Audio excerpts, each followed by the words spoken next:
Good evening and welcome back. Mr. Zlevich here for the screencast on rotations. The effect of rotations in transformational geometry. I apologize for the scratchy voice. I believe I have something coming on. Got my hot tea here and nothing I can't battle with some good healthy living.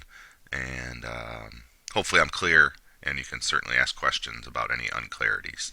As we start our unit, or we like to start every section, we're going to log into our Edmodo site. And we do that by clicking on the green login button, entering your username and your password. And when we get to our main screen, we're going to click on our group, Transformations 5. And we click on Transformations 5. We're going to open up our folders and open up folder number 4 called Rotations.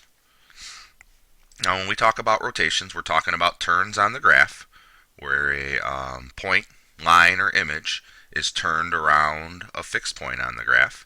We rotate points, lines, and images at an angle and around a point. And what that means is we rotate an image a number of degrees around a fixed point. So a circle has 360 degrees. Our rotations vary in between 0 and 360 degrees. For purposes of our introduction to rotation section, we'll be rotating 90 degrees, 180 degrees, and 270 degrees, and studying the specific effects on the graph when rotating at those specific angles. And our point of rotation will very frequently be the origin. So we'll be rotating around the origin, both clockwise and counterclockwise.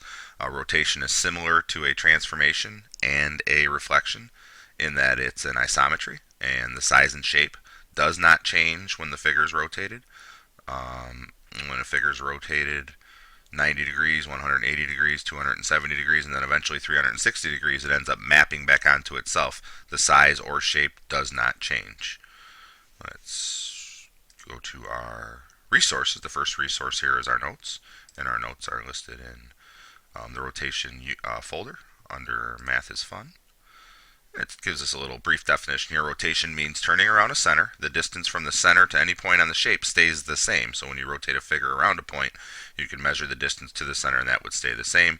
Every point makes a circle around the center, and there's a little diagram here, and you can see how a triangle would rotate around the center there. Here the triangle is rotated around the point marked with the plus, and you can see the triangle rotated at 90 degrees. They have a little gizmo here that you can feel free to play with. We will explore a little further with a different gizmo, one that's a little bit easier to use and shows a little bit more what we are focusing on here in our unit. Quiz questions are available. I'm taking a look at the rest of the folder here. We've got some terminology that will open up.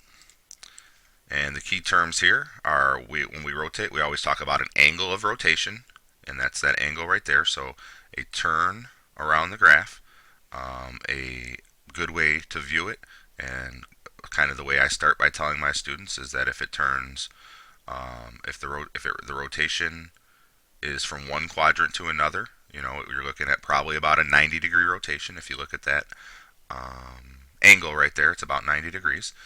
If it goes 2 quadrants, it's 180 degrees, and if it goes 3 quadrants, it's either 270 degrees or 90 degrees in the other way.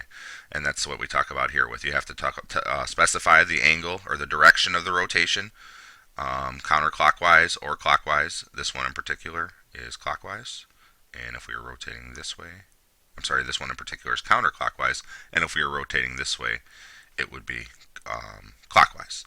And the center of rotation, occasionally they will specify a different center of rotation. We could rotate around any point on the graph. We could rotate around the point 7, -3, and we would just rotate around that point. But for purposes of our discussion, we will focus on rotating around the origin. Here's the screencast that, of course, we are watching to and listening right now. Some examples of angles of rotation, counterclockwise angles. And if our image or our pre-image starts right here, a 90-degree counterclockwise rotation, the image would be right here. A 180-degree rotation, either counterclockwise or clockwise, would end up almost as a mirror image or a reflection on the bottom, and a 270 degree counterclockwise rotation would be the blue image right over here. Rotation image formulas, we talked about this with translations, how you could plug the points in, and you can do that here. And these image formulas are for counterclockwise rotations, and you could, of course, convert any clockwise rotation into a counterclockwise rotation. We mentioned that a 90 degree counterclockwise rotation was the same as a 270 degree clockwise rotation, and so on. We can certainly figure out the pattern from there. What they're saying is if it is a 90 degree counterclockwise, or yes, a 90 degree counterclockwise rotation, you take your points x and y, and your new points will, the effect on that image will be negative yx. In other words, the coordinate switch and the sign of that second coordinate, which is now the first coordinate, changes. And that's under a 90 degree rotation. A 180 degree rotation, xy becomes negative x, negative y. A 270 degree rotation, xy turns into, once again, the coordinates flip, y, negative x. And finally, a 360 degree rotation, which gets you right back into the same place that you started. An xy pre-image turns into an xy post-image, so the point does not change. The second to last thing we're going to check out is this rotation gizmo from Explore Learning. Let's see if we can launch the gizmo. And it is working today with the gizmo pass. And we are talking about, well, we'll start with our point. We are talking about rotations around the origin. And if I place my point out here in quadrant 1, and the coordinates of that point are 10, 10, and we want to rotate around the origin 90 degrees, and it would turn around the origin and end up over here in quadrant number 2. Notice the effect, xy became negative yx. You know what we're going to do? We're going to slide this point over just a little bit more to 15, 10, and you can definitely see how the coordinates have flipped now without matching coordinates. Let's rotate that thing 180 degrees. And we're now over here in quadrant number 3, and the xy coordinates have stayed in the same order, and the opposite coordinates are in the post image. Finally, a 270 degree rotation. XY coordinates are flipped, and the old X coordinate is now your opposite or negative Y coordinate. And you can guess what would happen if I did a 360 degree rotation. You would end up right back in your same point. Once again, with all the other gizmos in Explore Learning, they've got awesome tools with rulers and angle measures, and those come in very handy when you are trying to prove congruence or similarity. So let's go all the way down to our quadrilateral. Let's put our quadrilateral over here. And we're just going to make a basic square. And we are going to rotate our square 180 degrees. And notice all points A, B, C, and D follow the same pattern. The original coordinates, 20, 10 for A, B at 20, 20, C at 10, 20, D at 10, 10. Notice what happened over here when they were rotated 180 degrees.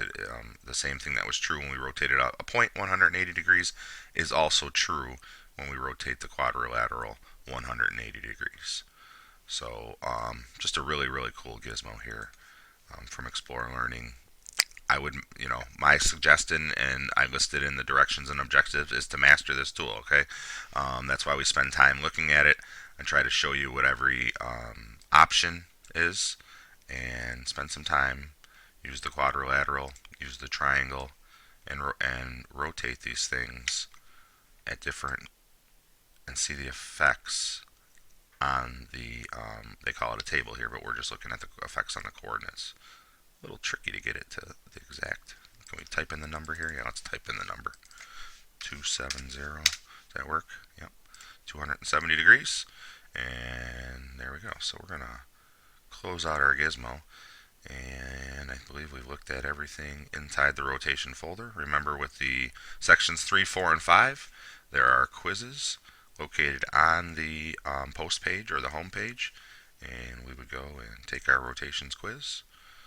And start the quiz, and I did want to go through the quiz today because I don't think that first quiz that we took, I don't believe that we necessarily were very clear on what to do when you're done. So it does tell you to answer each question to the left. When you have answered all the questions, click the Submit Quiz button above.